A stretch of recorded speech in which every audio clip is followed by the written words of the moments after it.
Bonjour à tous. Troisième épisode de cette semaine de la colonne vertébrale.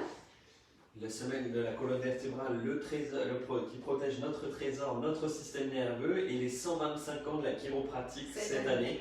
C'est pour ça qu'on tient à vous partager des infos santé, système nerveux, parce que vous savez que la chiropratique restaure la santé grâce à un système libre et fonctionnel et que notre objectif c'est votre santé, que vous soyez en pleine santé.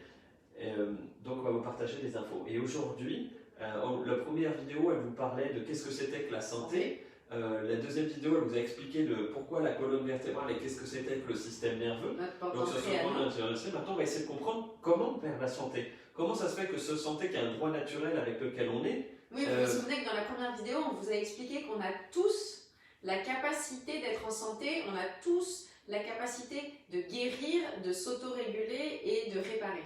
Et être en santé, c'est normal. Donc on va essayer de comprendre pourquoi est-ce qu'il y a des moments où on perd la santé. Pourquoi est-ce qu'on perd la santé? Quand est-ce qu'on perd la santé? Qu'est-ce qui se passe? Qu'est-ce qui fait qu'on perd cette santé? Et comment la récupérer? Et pourquoi est-ce qu'il y a des gens qui sont un peu différents? Oui, on est tous différents. Pourquoi est-ce qu'il y a des gens qui récupèrent plus vite? Pourquoi est-ce qu'il y en a pour qui c'est plus long? Même, j'allais dire, face à une même symptomatologie. Deux sciatiques sont parfaitement différentes. Sébastien et moi, on peut avoir tous les deux une sciatique et on ne va pas réparer de la même manière parce qu'on ne l'a pas acquis de la même manière. Et comme on traite l'être humain, on traite le système nerveux d'un être humain ajustement après ajustement qui est en pratique, on ne va pas traiter la sciatique, mais un être humain qui rentre en présentant une sciatique. Donc on va comprendre d'où vient cette... on va essayer de comprendre comment est-ce que cette personne a fini par exprimer une sciatique. Et donc on va traiter l'être humain, le système nerveux de l'être humain pour ne plus avoir besoin de la sciatique. Mais qu'est-ce qui jusque-là va faire que quelqu'un peut arriver à présenter une sciatique par exemple?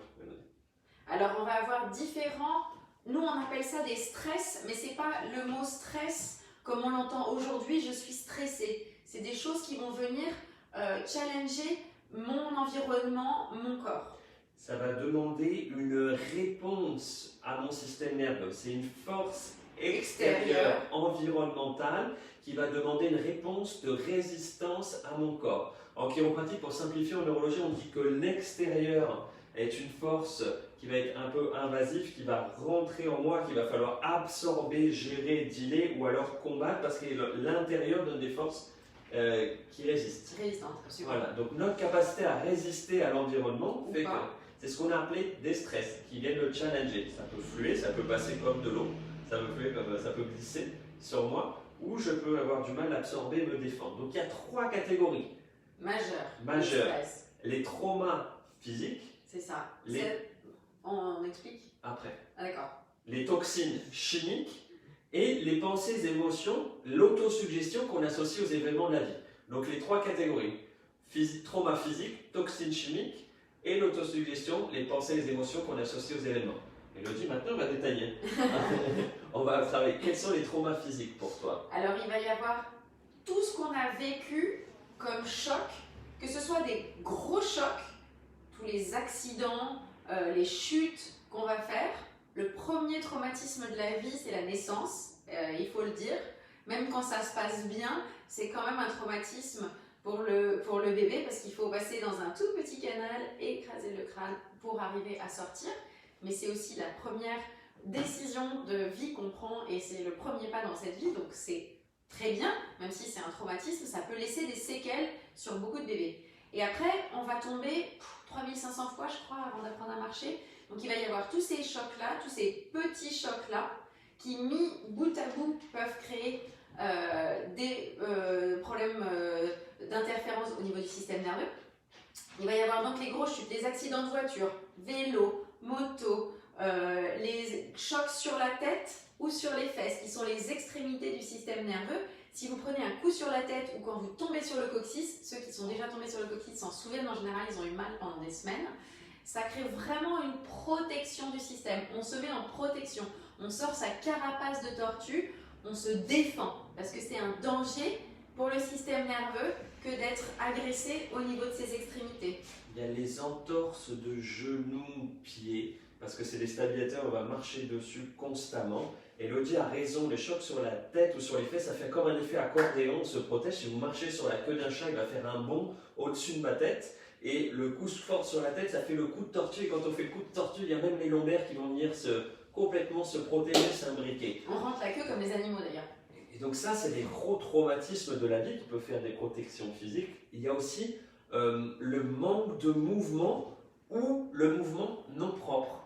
Des activités physiques mal faites, on ne s'entraîne pas bien, on n'a pas la bonne position de départ, par exemple en musculation, sur un certain sport, quand on va tirer au handball, quand on va shooter dans un ballon, quand à la nage, on n'a pas la bonne position de natation, on n'en fait pas assez. Et c'est un peu comme l'accouchement, c'est-à-dire que l'accouchement, je pense qu'avant était beaucoup moins traumatique 200 ans avant, parce que les femmes pouvaient bouger beaucoup plus, et aujourd'hui elles ont beaucoup de plus de travail de bureau que de mouvement, et donc le bassin travaille beaucoup moins, il y a beaucoup moins cette capacité à s'ouvrir facilement, plutôt que maintenant on est beaucoup stationnaire. Sauf les patients qui sont suivis en chiropratique, ça se passe évidemment, plutôt bien. c'est beaucoup mieux, c'est beaucoup mieux, mais il y a quand même, en comparaison avec une femme il y a 200 ans, sans chiropratique, elle avait beaucoup moins de mouvement. Peut-être aussi. Elle avait plus de mouvement à l'époque. Voilà, maintenant elle en a beaucoup moins. Ouais, donc il y a aussi la capacité de mouvement, parce qu'avant on est fait pour marcher pendant 8 heures. Donc, le mouvement c'est la vie, on est fait pour bouger, ouais. On n'est pas fait pour rester assis sur une chaise pendant 8 heures. On active tous nos récepteurs sensoriels, on a fait notre drainage lymphatique, tous nos muscles s'activent, toutes nos articulations sont mis en mouvement, ça recharge nos batteries, donc important. Donc ne pas faire assez de mouvement ou faire un mouvement d'une mauvaise manière peut être un traumatisme pour le corps. Ou faire des mouvements répétés, toujours les mêmes mouvements, peuvent entraîner des faiblesses au niveau de certaines articulations, certains endroits du corps. Sans faire attention à ces postures quotidiennes, ce qu'on a appelé l'ergonomie, comme on est assis à son bureau, comment on dort, comment on se déplace, comment on porte, comment on fait les courses, ce à quoi on passe le plus de temps tous les jours, qui peut nous affecter parce qu'on prend des mauvaises positions. Donc votre posture au bureau, on en a parlé hier, prenez-vous en photo. La façon dont vous dormez, si vous dormez sur le ventre avec un bras en l'air, la tête sur le côté, vous créez beaucoup de tension au niveau de votre nuque. Et c'est pas parce que vous dormez sur le ventre que vous allez avoir mal demain. Mais si vous dormez sur le ventre dans une position en pleine torsion où vous étirez des muscles qui doivent être au repos la nuit, parce que la nuit on est fait pour se reposer, pour recharger les batteries, pour réparer, vous pouvez 30 ans après avoir des douleurs au niveau, c'est pas instantané. On va passer aux toxines chimiques, la deuxième catégorie, la biochimie du corps. Qu'est-ce qui peut être considéré comme toxine? C'est tout ce qu'on va ingérer, ce qu'on va boire, manger, tout ce qu'on va respirer, avaler dans le hurlant, tout ce qui peut rentrer en contact avec la peau, qui n'est pas fait pour être absorbé naturellement et assimilé pour être utilisé pour produire des cellules ou fonctionner dans le corps. Donc la malbouffe. Voilà, toute la malbouffe, tous les excitants, voilà, les sodas sucrés, tous les polluants de l'atmosphère. Bon, ça, tous la les pollution, polluants, on ne peut pas faire grand-chose. Oui, mais ça fait quand même des toxines qui rentrent. Ah oui, bien sûr, bien on sûr. va parler des choses qu'on peut contrôler après. Mais oui.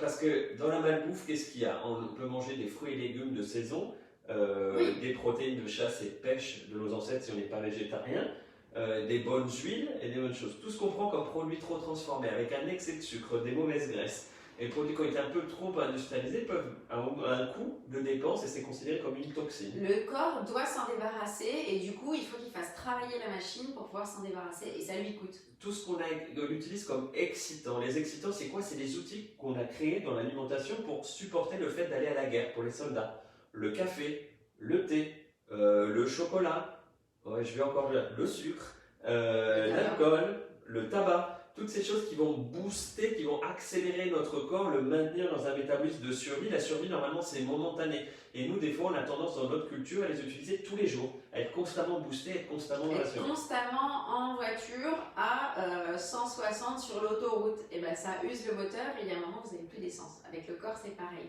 Ça le met en mode, c'est très énergivore, ça lui demande beaucoup d'énergie et ça le fatigue, ça l'épuise. On regarde d'autres sources en ce moment, mais il n'y a pas vraiment d'études complètement posées sur les stress électromagnétiques qui sont catalogués dans les toxines chimiques. Donc tout ce qui est radiation depuis ondes télé, de téléphone, de Wi-Fi, de réseau électrique, moteur, on ne sait pas vraiment comment le quantifier et les êtres humains ne sont pas tous affectés pareil. Nous, on a des pistes sur des cicatrices, des restes de cicatrices qui resteraient des pores plus importantes qui donnent des fragilités dans notre couverture de peau.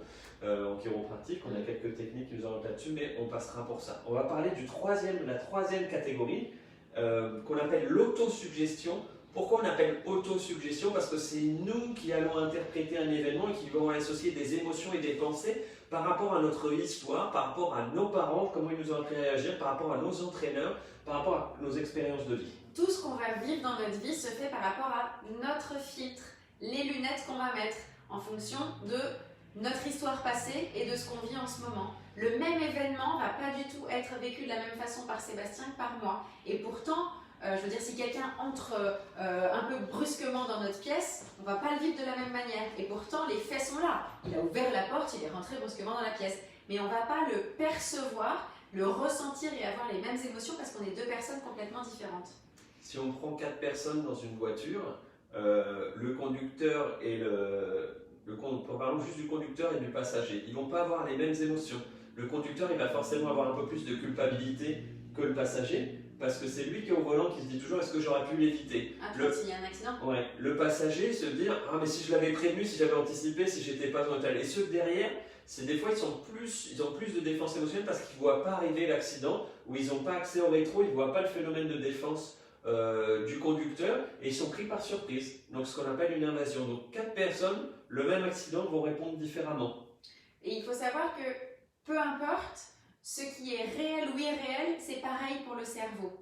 C'est-à-dire que vous pensez à un événement qui s'est passé il y a 20 ans et qui vous a traumatisé, votre corps va rentrer en physiologie de défense, ça va créer des montées d'adrénaline.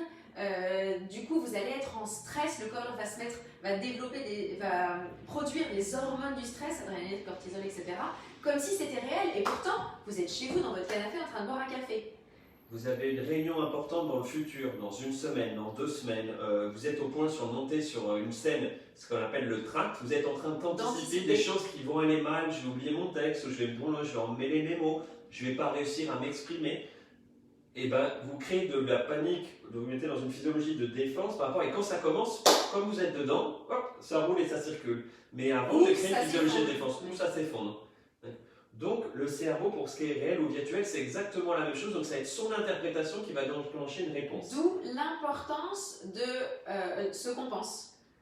Là où on met son attention, c'est là où on met son énergie, Joe Dispenza, un chiropracteur bien connu. Donc c'est très important ce que vous allez penser, comment vous allez démarrer votre journée. C'est pour ça que nous, on vous donne souvent des conseils de soins pour démarrer la journée et pour finir la journée, pour commencer un cycle et fermer un cycle. Parce que c'est important ce que vous allez mettre dans votre tête, parce que ça va générer des réactions en termes dans votre corps, mais même postural. Quand on n'est pas bien, on va avoir tendance à mal se tenir, et puis ça va créer aussi, ça va développer des hormones, alors soit du stress, soit du bien-être. Ça va donner une direction, ça va donner une idée, une vision majeure pour la journée, de faire un exercice de démarrage, et ça va permettre le soir, ça permet de clore la journée, mais surtout la nuit, c'est là où on répare le plus, on est plus dans la physiologie de guérison, le parasympathique, pour guérir. Donc c'est important. Qu'est-ce qui se passe? Est-ce que c'est un stress qui me fait perdre de la santé, ou c'est l'accumulation de stress? Les deux? Les deux, mon colonel. Et je vais commencer par un stress majeur qui va affecter la santé. Vous avez un énorme accident de voiture, un stress physique majeur, vous allez pouvoir exprimer des symptômes tout de suite. Par exemple, moi j'ai été renversé par un 35 tonnes. En descendant, la voiture on a sauvé la voiture, ne vous inquiétez pas. En descendant, j'avais immédiatement des pertes de concentration, des nausées, des troubles de l'équilibre, ce qu'on appelle des symptômes de concussion. Il y a eu un incendie dans l'immeuble où on habitait. J'ai été prévenir les voisins du dessus pour les évacuer parce qu'ils n'avaient que notre porte pour s'évacuer par rapport à l'escalier de service. À la fin, avec les fumées, j'avais besoin d'oxygène parce que j'ai eu une surconsommation de toxines. Et on connaît tous quelqu'un qui a perdu conscience ou qui s'est évanoui à la suite d'une mauvaise nouvelle, ou des gens qui font faire une souffrance cardiaque. Donc un énorme stress peut vous faire péter les plombs, basculer en mode défense et entraîner une décompensation tout de suite. Mais généralement, c'est l'accumulation. Oui. C'est l'accumulation de stress physique, chimique et émotionnel qui fait qu'on arrive à un degré de saturation et le système décompense. Oui, parce qu'en fait, quand les gens viennent nous voir et nous disent j'ai ramassé mon stylo et je me suis bloqué le dos, c'est pas le fait d'avoir ramassé votre stylo qui a fait que vous vous êtes bloqué le dos, parce que ça on le fait 150 fois par jour. C'est la goutte d'eau qui a fait déborder le vase. Et notre travail, c'est aussi de faire en sorte que ce vase soit le moins plein possible. Et donc ça entraîne cette accumulation de stress, des mécanismes de compensation, de protection, que nous on s'est simplement appelé subluxation chiropratique, parce que ça a été créé il y a 125 ans, et ça veut dire qu'il fonctionne sous la lumière, donc il y a un peu moins de fonction, sublux, donc il y a moins de lumière à tous les étages, il y a un fusible qui s'est protégé. Mais on ne coupe pas la lumière à 100% dans le score, parce que sinon c'est la fin de la vie, ça s'appelle l'effet guillotine et c'est moins sympa. Donc il y a toujours une protection, mais on est en sous-fonction. Et ça nous permet de survivre, ça évite que la maison elle brûle, comme dans le système électrique, mais ça nous fait perdre un petit peu des capacités de fonction. C'est ça qui explique qu'on a une perte du fonctionnement plein de santé. Parce que si j'ai une interférence dans une voie neurologique, un mécanisme de compensation, je perçois moins ce qui se passe à l'intérieur de mon corps, donc dans la perception qu'on appelle interoceptive, et je perçois moins bien ce qui se passe dans mon environnement, donc ma perception extéroceptive. Donc du coup, l'analyse que j'en fais, la conscience, qu'elle soit universelle pour l'environnement ou corporelle pour l'intérieur de mon corps, eh ben, je ne me fais pas une idée claire de ce qui se passe. Il y a une différence entre l'actualité, ce qui se passe en vrai à l'extérieur et à l'intérieur, et ma réalité. En fait, je me fais une idée des choses qui n'est pas vraiment... J'ai mis des lunettes marron. J'ai des lunettes un peu troubles. Et donc évidemment, la réponse de mon corps, comment je vais m'adapter, comment je vais répondre à mon environnement intérieur-extérieur, ne va pas être forcément la bonne. Donc la transmission des ordres, ça peut être des ordres erronés où ils ne vont pas aller au bon endroit. Et du coup, l'harmonie, la coordination qui doit se faire dans le corps, que ce soit dans le mouvement où toutes les articulations bougent ensemble, quand je vais aller ramasser un stylo par terre, le corps est moins coordonné, il anticipe moins bien le stylo léger et clac. Mais ça va être aussi un manque d'harmonie entre ma physiologie et mon mouvement, entre mes émotions et mes pensées. Donc c'est toutes ces boucles-là, c'est ça qui fait qu'on perd la bonne santé, qu'on est moins coordonné, qu'on répare moins bien, qu'on récupère moins bien, parce qu'on est moins conscient de ce qui se passe, on prend des mauvaises décisions, on transmet moins bien les décisions qu'on met, et puis la coordination dans le corps, cette magie, cette mécanique magnifique à voir qui est finalement tellement complexe qu'on n'arrive pas à reproduire, où toutes les petites cellules travaillent ensemble pour répondre les besoins aux autres, les organes complètent les besoins des autres, et tous les muscles travaillent ensemble, et ben, il y a une disharmonie, il y a des fausses notes, et l'orchestre n'est plus aussi bon que ça. Et c'est aussi pour ça que parfois les gens qui viennent nous voir pour des problèmes purement physiques vont avoir aussi des améliorations. Ils vont nous dire, c'est bizarre, depuis que je viens vous voir, j'ai l'impression que j'ai plus de temps pour moi, je m'organise mieux, et il y a plein de choses comme ça qui peuvent aller en spirale, en s'améliorant. Bah oui, parce qu'en fait le système entier va se réharmoniser et va pouvoir mieux fonctionner. Tout est lié. Tout est lié. Et alors, il y a une dernière question auquel on va répondre.